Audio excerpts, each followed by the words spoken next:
Hello, Looplings, and welcome back to the Loopy Homestead. Today on the Homestead, we took advantage of teenage labor. We sent the boys out and had them pick some of the bounty on the plum tree that we have out back. And this is just one bucket of several that we picked. Once we were done with that, we had them help us with washing, taking the pits out, cutting them up, and we have the result, a huge pot of plums. So these plums are going to go into the jam making process. So the second step in our jam journey is using this awesome ball saucer that we purchased. We started out first on a coarser measuring on it for the grinder and decided we wanted our jam to be a little bit more like the consistency of applesauce. So we changed it out, and the end result was this wonderful puree that we're using for our jam. The nice thing about a ball saucer is that it removes all these peels, so you don't have those in your jam. So that is the second thing that we did. Next step in this quick jam process is the ball jam and jelly maker that we purchased. This thing makes jam in 21 minutes. You're not over the hot stove. It is lovely. You just put in the pectin that you need, put in the puree of whatever jam you're making.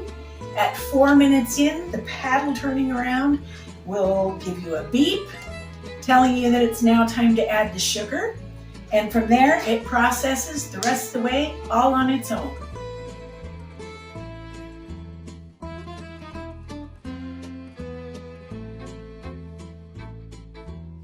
So we can multitask while we're busy making the jam. We can also be in the middle of processing fruit leather in the dehydrator. Fruit leather is a great snack because it's low in sugar, and it's a great thing to have around for the little ones, the workers, whatever. Everybody enjoys it here. So once that's done, we'll also have another wonderful snack to enjoy. Woohoo! It's done! All I have left now is jars. So let's get this jam into the jars. You want to leave a 1/4 inch headspace before you put the lids on.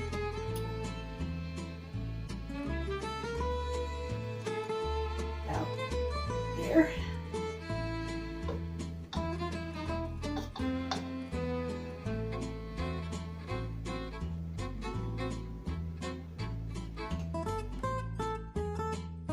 Okay, so we got all of our jars filled with jam, and we're getting into the water bath canner, which we're going to bring to a boil. They will process for 10 minutes before we let them cool down some and take them out, and that'll be the end of it. We have this really nice ball water bath canner. This canner is awesome because you can drain the water off when you're done. You can also use this canner to make broth. We used it when we processed chickens and made our own chicken broth with this. So if you can get a hold of one of these ball water bath canners like we purchased, you will love it. Okay, we've now had our jars of jam in the water bath canner at a full rolling boil for 10 minutes.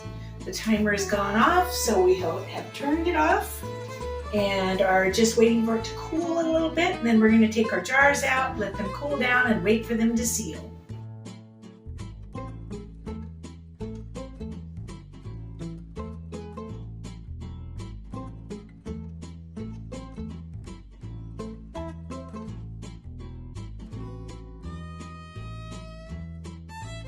So we've got the jars of jam out of the water bath canner, and they've been popping and sealing almost as fast as I can get them out and put them on the table. What you always want to look for and listen for is the little pop as the jar seals as it cools down. And you also want to check to make sure that the little center circle there has dropped down, and that gives you a pretty good assurance that your jar has sealed.